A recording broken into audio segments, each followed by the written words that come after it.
தாவீதின் வம்சத்தானாகிய யோசேப்பு என்கிற நாமமுள்ள புருஷனுக்கு நியமிக்கப்பட்ட ஒரு கன்னியின் இடத்திற்கு தேவனாலே அனுப்பப்பட்டான்.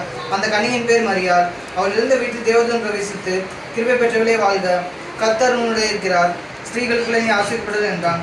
அவளோ அவனை கண்டு அவன் வார்த்தையினால் கலங்கி இந்த வார்த்தைகள் எப்படிப்பட்டதோ என்று சிந்தித்துக் கொண்டிருந்தாள். தேவதூதன் அவளை நோக்கி, மரியாதை பயப்படாதே, நீ தேவனிடத்தில் கிருபை பெற்றார், இன்னொரு கர்ப்பவதியார் குமாரனை பெறுவாய், அவருக்கு இயேசு என்று பெயரிடுவாயாக. அவர் பெரியவராயிருப்பார், உன்னதமானவருடைய குமாரன் எனப்படுவார். கர்த்தராகிய தேவன் அவருடைய பிதாவாகிய தாவீதின் சிங்காசனத்தை அவருக்கு கொடுப்பார். ஆமென். முடிச்சபிக்கலாம்.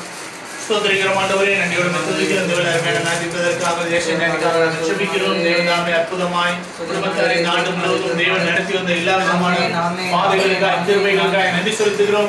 தேவன் அருமையான மருத்துவத்தில் கடந்த நாட்கள்ல அந்த ஆண்டவரே அந்த இருதயத்துல வலி ஏற்பட்டு பலவீனமான நேரங்களில் தேவ பலன் ஆண்டவரே உங்க கிருபை பலன் நேரத்துல பலவீனமான ஆண்டவரே இருந்த நேரத்துல பலன் கொடுத்ததற்காக நாங்கள் நன்றி செலுத்துகிறோம். விசேஷமா ஹாஸ்பிட்டல் டிஸ்சார்ஜ் ஆகி வர தேவன் தாமே கிருபை செய்தீங்களே நன்றி. இந்த ஆண்டவரே தேசத்துக்கு இருக்கிற எல்லா வழிகள் வேதனைகள் நீங்க முழு குடும்பத்தை தேவன் பாதுகாத்துக் கொள்ளுங்க.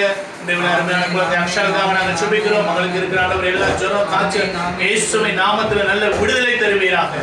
முழு குடும்பத்துக்கு நீங்க போதுமானவராக இருந்து வழி நடத்துங்க. இயேசுவின் நாமத்தில் ஜெபிக்கிறோம் நல்ல பிதாவே, ஆமென். என் ஆத்துமாவே கர்த்தரை ஸ்தோத்திரி, என் முழு